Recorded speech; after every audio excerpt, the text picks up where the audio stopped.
Hello there ladies and gentlemen, TX141 here, also known as Paul, welcoming you to an all new pair of Ace in a Day gameplays for the arcade mode of War Thunder. In today's episode we shall be reviewing the Kawanishi N1K2-J Shiden, a Japanese Tier 4 battle rating 5.7 land-based fighter. To provide you with a brief historical overview of the Shiden in general and the variant you see here today, we must realise that the original concept of the Shiden, or Violet Lightning, arose from the Kawanishi engineering team's proposal in December 1941, which was to their senior management, to produce a land-based variant of the N1K2 seaplane fighter, which was already in development by the same company. The proposal was given the go-ahead as a private venture, under the designation of Model X1 for the first prototype. The changes between the floatplane and the land-based fighter design were in the form of a retractable landing carriage and the usage of a Nakajima Hamare radial engine, destined to produce 2,000 horsepower. In order to accommodate this greater engine output, a four-bladed propeller was also introduced, and the aft portion of the fuselage was deepened to provide greater vertical stability. The prototype flew relatively successfully for the first time on the 27th of December 1942, using a 1,820 horsepower Hamare 11 radial engine. This and subsequent test flights indicated that the engine was going to be a major issue for the plane throughout its lifetime, the reason being that the engine was unreliable thanks to the fact it had not been fully tested within the Nakajima production factories. However, to offset this, the flying characteristics of the plane were found to be ideal,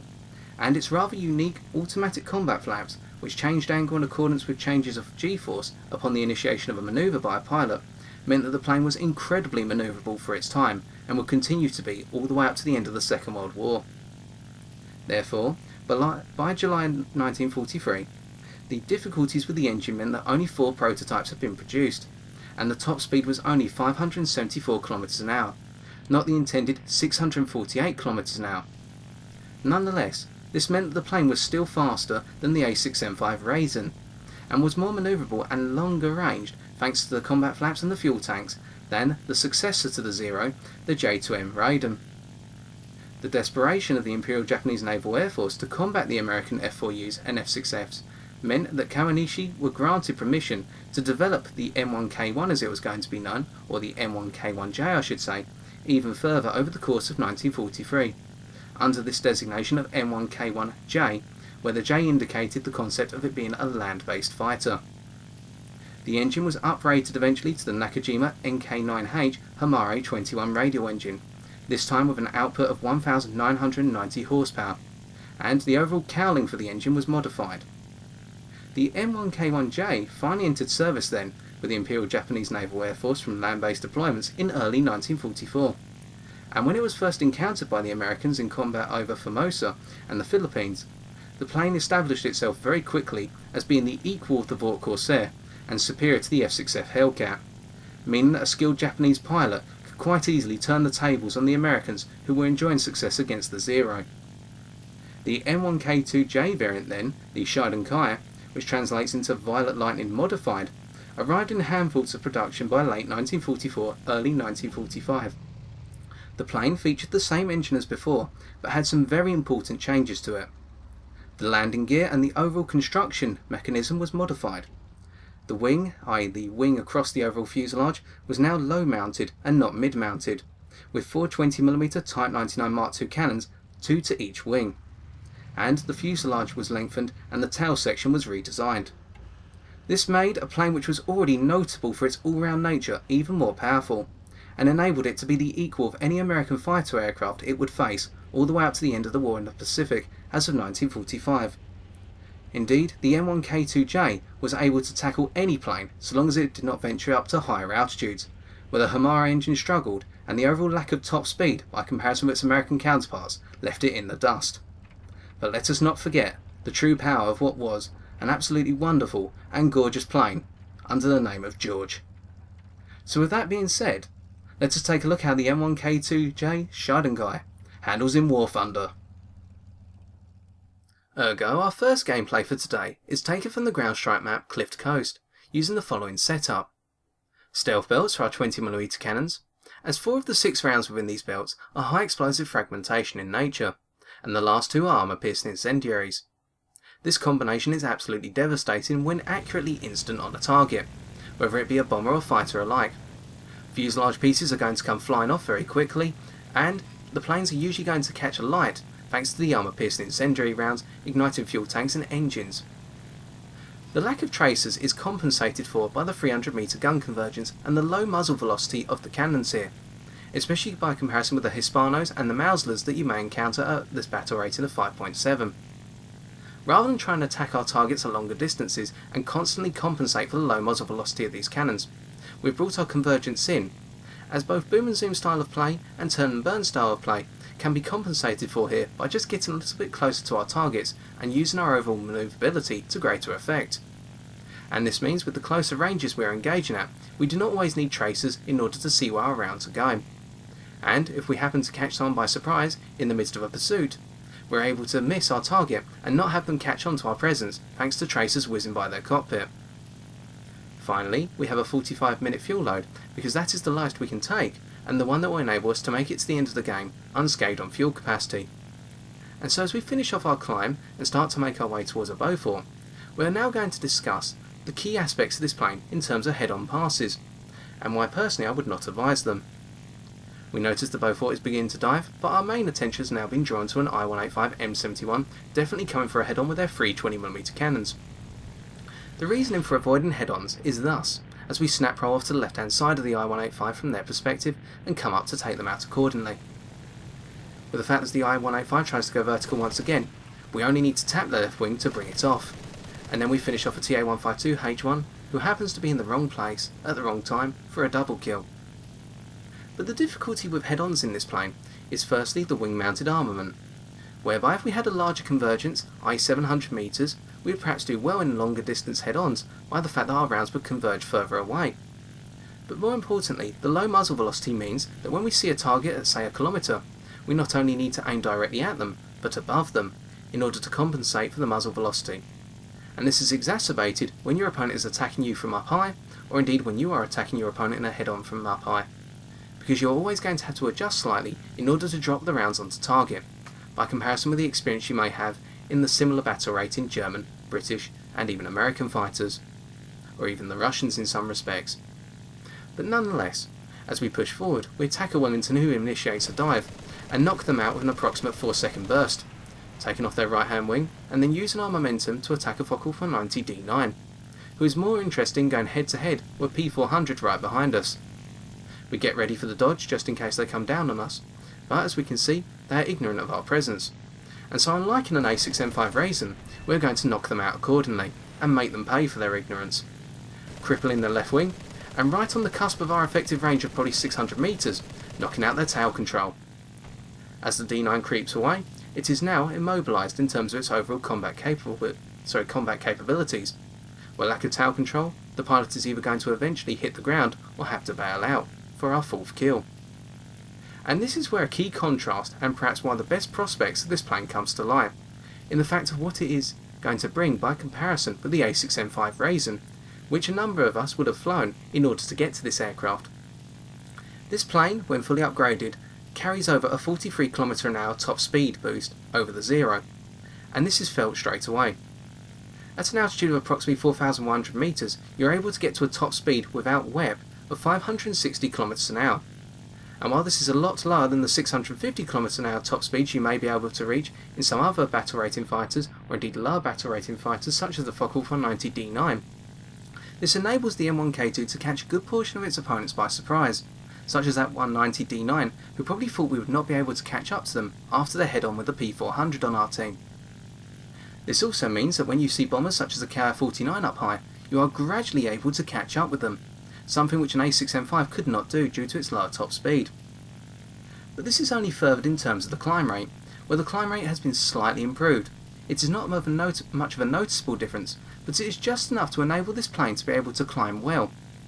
It does not have the best climb rate for its battle rating by a huge margin, with a good portion of fighters such as the Spitfire Mark 22 and indeed the Messerschmitt Y9 G10 being able to outclimb this plane for days. But nonetheless, the climb rate is acceptable, and it means that you can gradually make your way up to higher altitudes as we are seeing here.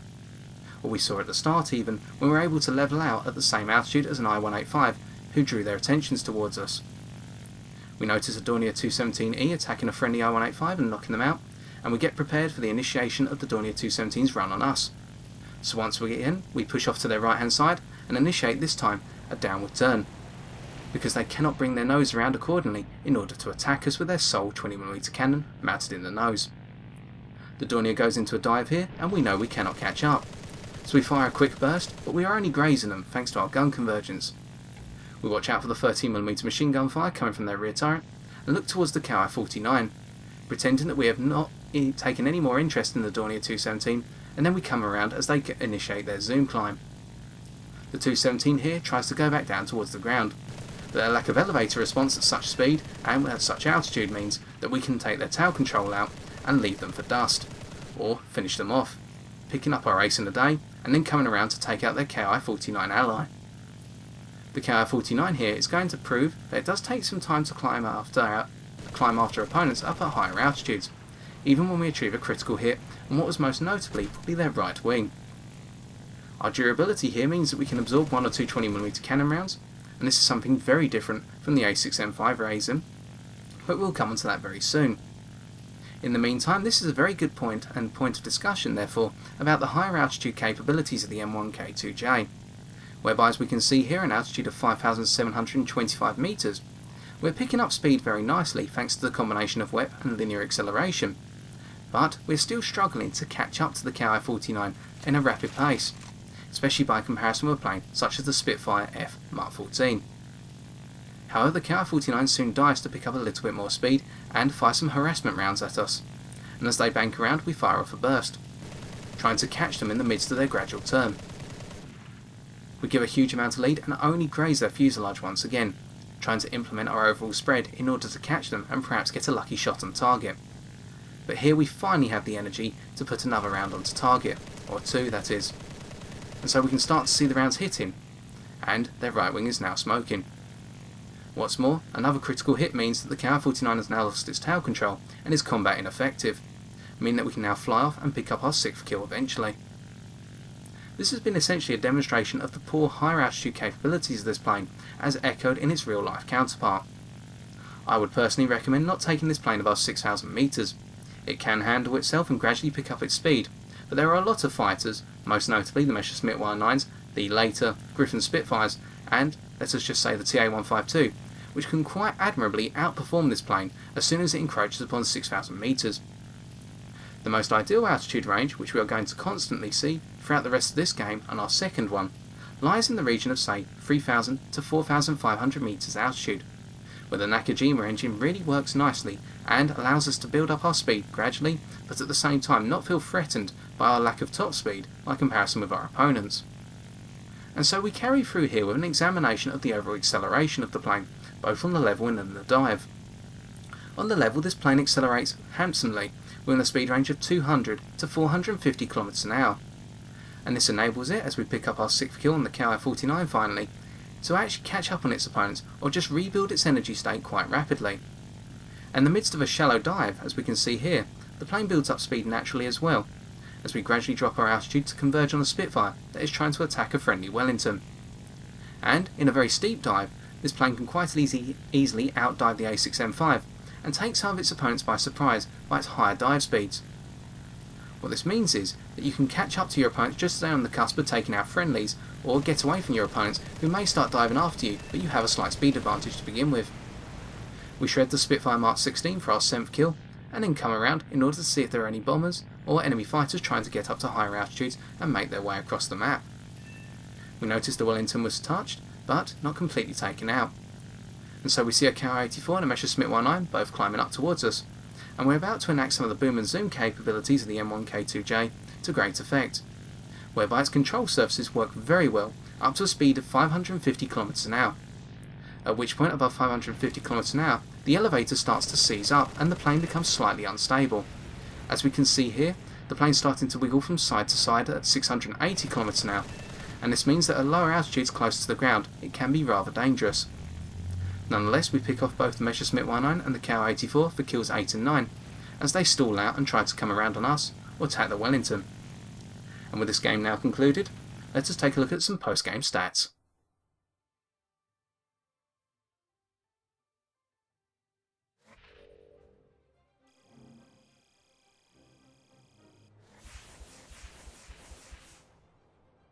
So, in retrospect we can see that our 9 kills enabled us to obtain 39,571 silver lions. On top of this we accreted 2,205 research points, all going towards our continued research on the J7W1. We hereby conclude this first gameplay by realising that it is a demonstration of the N1K2-J in its natural habitat. Up in a medium to higher altitude range of 3,000 to 4,500 metres altitude, with the ability to press above 6,000 metres if there are a number of enemy bombers unguarded. The 420mm cannons work very well at closer ranges against fighters and at longer ranges against bombers thanks to their larger fuselage capacity. What's more, when going up against the more energetic fighters such as the Messerschmitt 19Gs and Ks, Focke-Wulf 190Ds and As, TA-152s, Tempests and even the Yak-9s and I-185s, the N1K2-J can handle itself accordingly by avoiding the head-on passes and using its tighter turn circle to come around and dispatch its foes. This means that thanks to the decent control surfaces all around, you are not exactly forced into a position of high pressure when you do have one of these fighters coming directly towards you. And this means by enacting turn and burn style of play when going up against the fighters, and then switching over to a boom and zoom style of play once we had eliminated the higher altitude presence of the enemy team, we are able to come first by a significant margin. Finally enacting our role at the end of the game of being a bomber escort and defending those up high, as this plane has the capacity to do so thanks to its decent climb rate and moderate acceleration all the way up to a speed of 450 km an hour as discussed earlier.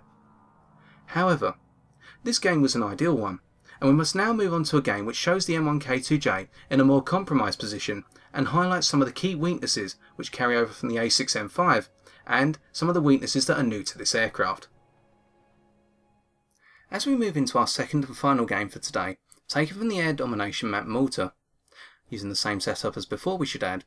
we must quickly note the fact that our battle rating matchup of 5.3 is not intentional, but a limitation of what we currently have in the Japanese tech tree. I unfortunately have not had the chance to research any other battle rating 5.3 or higher aircraft, bar the plane we see here, the N1K2-J. And so this plane has to be down tiered because the only other fighter aircraft I have a maximum battle rating of 5.0. i.e. the J2M3. Nonetheless, with our digression out the way, we should actually point out that even in this down-tiered state,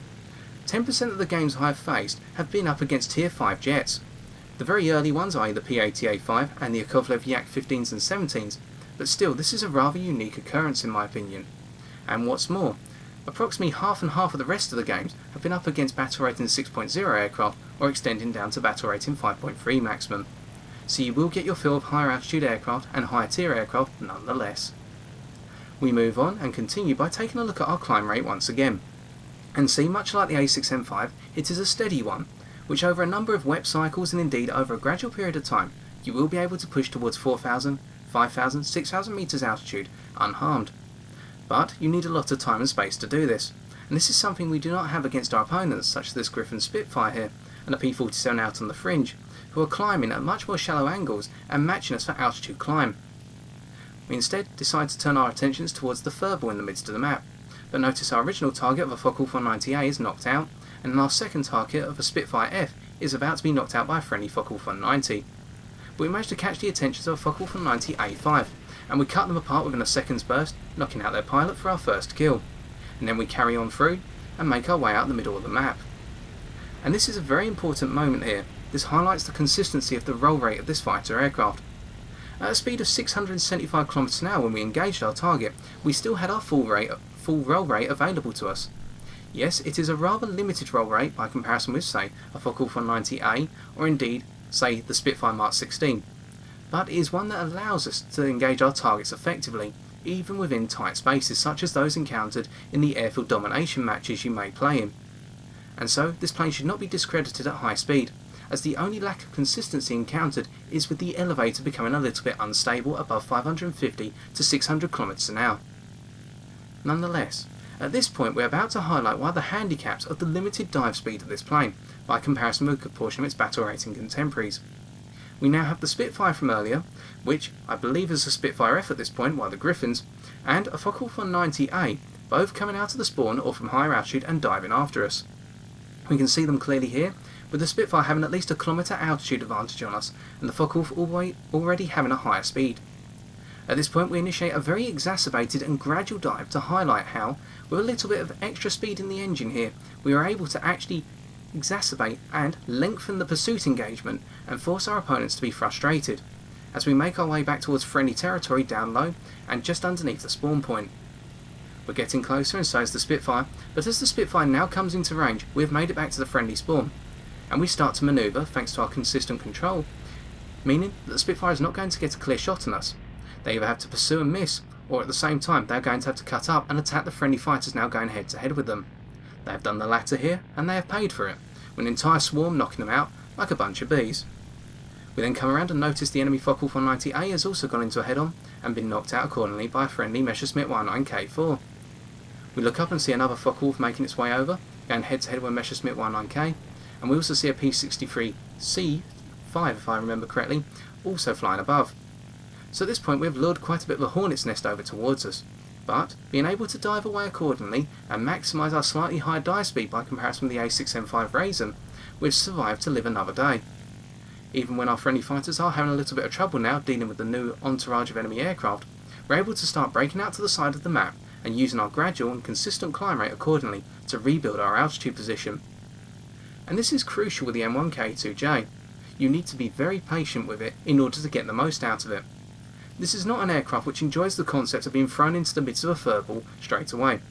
and this is due to the lower overall manoeuvrability by comparison with the A6M5, whereby it's more extended and wider turn circle, and the fact that it does not have the more rapid control surfaces, whether it be in terms of its roll rate, its elevator response or its rudder, means that it is a sitting duck in some circumstances for incoming fire. Especially if we go back and look at the A6M5 review, which you can see in the top right corner of your screen as displayed now, and look how we dispatched our opponents in very tight head-on passes in that game, or that review we should say. But nonetheless we now see another Focke-Wulf 190 coming out of its spawn and climbing up towards us, or at least out towards our side of the map, and we notice a Bearcat and a Spitfire both up at higher altitudes on the enemy team, but pressing towards our spawn rather than over towards us. The Focke-Wulf we highlighted is now cut back into the centre of the map, and we can continue to climb towards the enemy side of the map without being hindered by the opponents over towards our spawn. It's at this point, whilst we've got a moment, we need to discuss the durability of the N1K2, and this is a very interesting point about the aircraft. Now by comparison with its predecessor naval fighter aircraft, this plane is more durable, significantly more I should say. However, the durability is really questionable and it depends on where you get hit. But we have to interrupt here and notice the Spitfire is coming over towards us. So here we're going to show the difficulty in attacking the Spitfire head on, whereby we open fire and give a significant amount of upward lead, but we miss. Fortunately for us, the Spitfire LF Mark 9 cuts over and decides to fly off, because they are probably thinking, or they may have thought, that we were able to turn inside them, because of the fact that we share, not the same, but we share a cultural heritage with the Zero. And this is also something which I will come on to a little bit later, the perception of this aircraft at its battle rating, which is an oddball. But nonetheless, returning to the durability discussion, we head over towards an F-8F Bearcat in order to try and force them to come around on us, or perhaps even ignore us. And it's at this point they do ignore us, and we happen to miss our target. Unfortunately we just cannot get the guns onto target here with a poor amount of accuracy, and at the same time by the fact the Bearcat is travelling quite fast. Nonetheless, we now have a number of enemy fighters up at higher altitude, a Yak-3, a Focke-Wulf 190, a Spitfire and the Bearcat. And when we return to our durability, what we have to realise is this. If you are hitting the central fuselage or indeed on the outer sections of the wings, you can absorb a good portion of machine gun fire, or indeed even some 20mm cannon rounds by comparison with a Zero. However,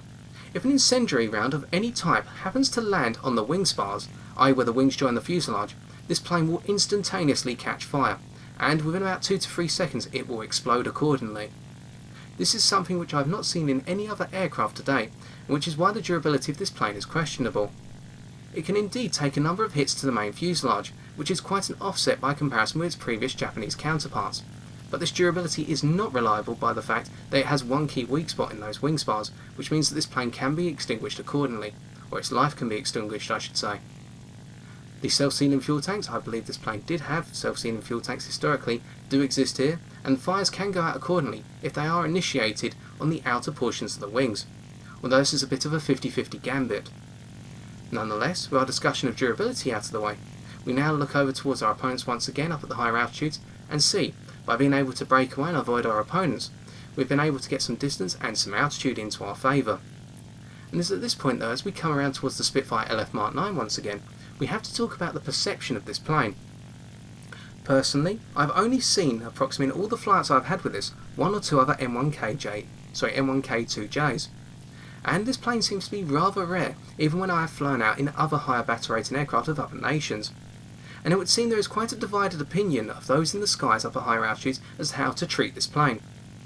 The Spitfire LF Mark 9 who flew past us did what a number of players have done so far when flying this aircraft, and that is to go over it and ignore it in an energy style fashion, because they may believe that its turn circle is that akin to a zero,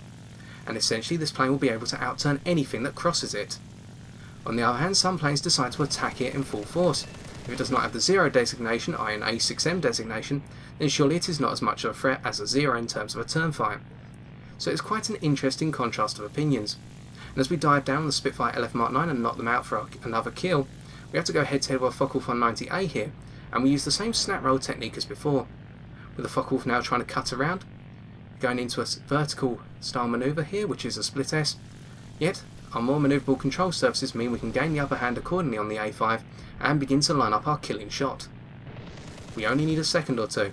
and as we try to come around, we also have to be aware of the fire coming from one of our friendlies behind us.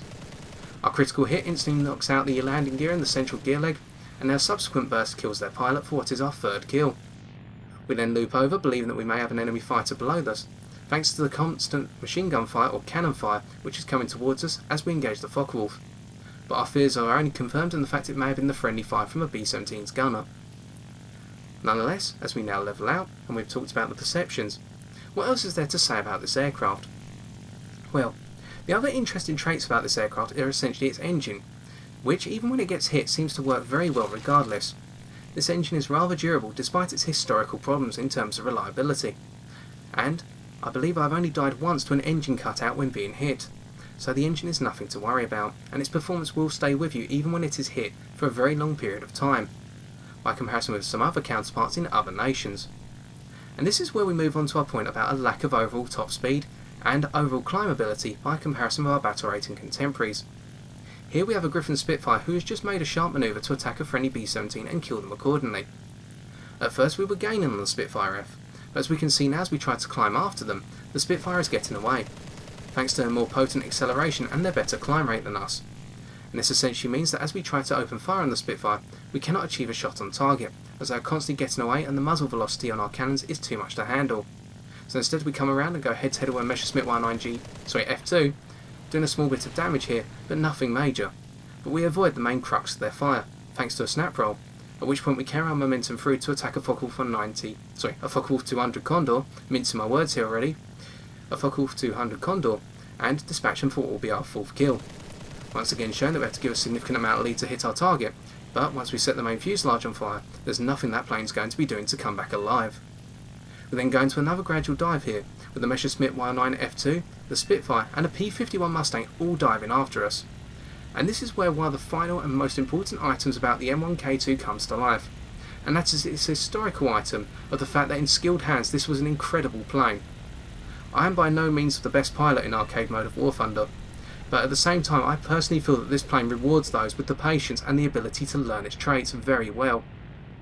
Here we go into a very tight 360 degree turn, because the Spitfire F, with its exacerbated roll rate, as we saw in our review of it, means that it cannot always bring itself around onto target by comparison with other boom and zoom fighters.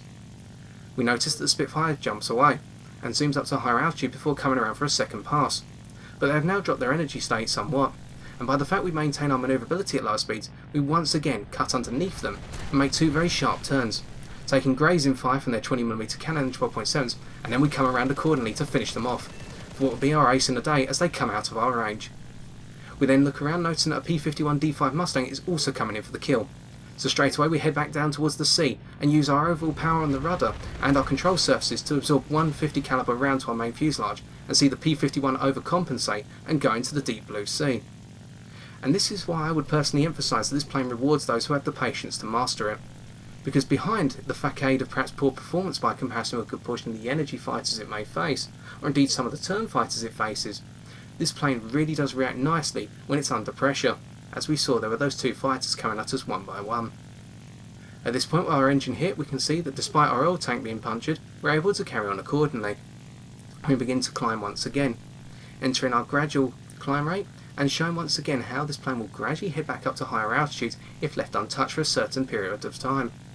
But in those situations where it is confronted, such as there, you are able to outmaneuver your opponents even when they are in the better turn fighters. But that could partially be down to the perception of the Spitfire F pilot as thinking that this plane is as manoeuvrable as a Zero, when it is not actually in game. Regardless, we managed to survive to another day, and as we look around we notice that the population of friendly fighters on our team has thinned out accordingly, with our plane being one of the very few left standing. Nonetheless, we must press on with our survivability and conservatism and head around back towards the centre of the map. We start to reload our guns as well, but a very crucial point is the amount of ammunition you have. 900 rounds of cannon ammunition will last you an entire game in some respects, and do not be surprised if you don't have to reload from game to game. And that is because the slower fire rate of the 20mm cannons as well, by comparison with say their Hispano counterparts, means that you only need to fire a very limited burst, because as long as you're accurate, you only need about 60 cannon rounds to bring down any fighter, and perhaps up to 200 rounds to bring down any bomber you may encounter. As we try to overclimb a Spitfire and an IL-10, or sorry, an IL-2 that we believe may be trying to climb up towards us, we then split S over and notice the IL-2 coming up accordingly. We do not want to get caught in the head-on with their 23mm cannons, so we fly over the top of them and start to use our rudder to come around, but our friendly Messerschmitt 19F has knocked them out accordingly. Yet this delay has meant that we haven't been able to get back into the central zone of the map and prevent the capture. So with that being said and 50 seconds of the match to go, we try to make our way accordingly back into the centre of the map, but once again our limited speed on the level means we cannot do so, and the game finally reaches its conclusion against our favour. Nonetheless, with this game now concluded, let us take a look at the second and final set of post-game stats.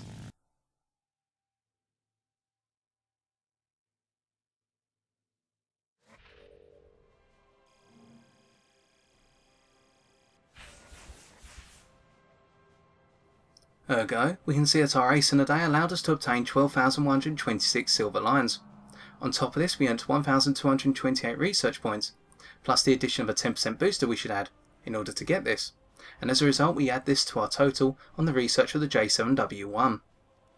We hereby conclude this review of the N1K2-J then, by realising that this fighter is rather unique, and not just because of its lack of popularity it would seem up at the higher battle ratings of arcade, but also because of its all-round nature and its just about competitive nature by comparison with its battle rating contemporaries. By comparison with its predecessor, the A6M5 Reisen, it's slightly faster, both on the level, in the dive and in terms of acceleration, but this comes at a major cost of overall manoeuvrability, whereby the turn circle is more extended, the roll rate is dropped, the elevator responsiveness is a little bit unstable above 550 km an hour, and the rudder is not quite as powerful. But when you add all this together, and enticing the fact that you've got 4 20mm cannons poised and primed in the wings to knock out anything that crosses its path, this plane is an absolute monster to contend with. The limited durability also means that when you do happen to get someone on your tail, you can try and break away accordingly, or try and come around for a more manoeuvrable pass on your opponent, especially if they're in a plane such as an I-185, which will eventually be outmanoeuvred by this aircraft. Indeed, this plane is kept to an altitude of approximately 3,000 to 4,500 metres, and within a speed range of approximately 350 to 500 km an hour, it is its absolute best of performance. And by sticking to these principles, we are able to come sixth by comparison with the rest of our team. As a result, if you are looking for a fighter which is more of a tease than the most ideal fighter for its battle rating, and one that always wants you to give a little bit more in order to get the most out of her, especially when you're on the dance floor in the higher altitude regions of the map, going up against the nasties such as the Messerschmitt 109, the Spitfire Fs, and the I-185s,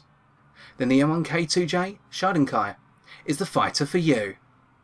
And so I've been TX141, and if you enjoyed this video, why not leave a like, comment or subscribe for future War Thunder videos on my channel. Yet until next time, ladies and gentlemen, take care and good luck in the skies!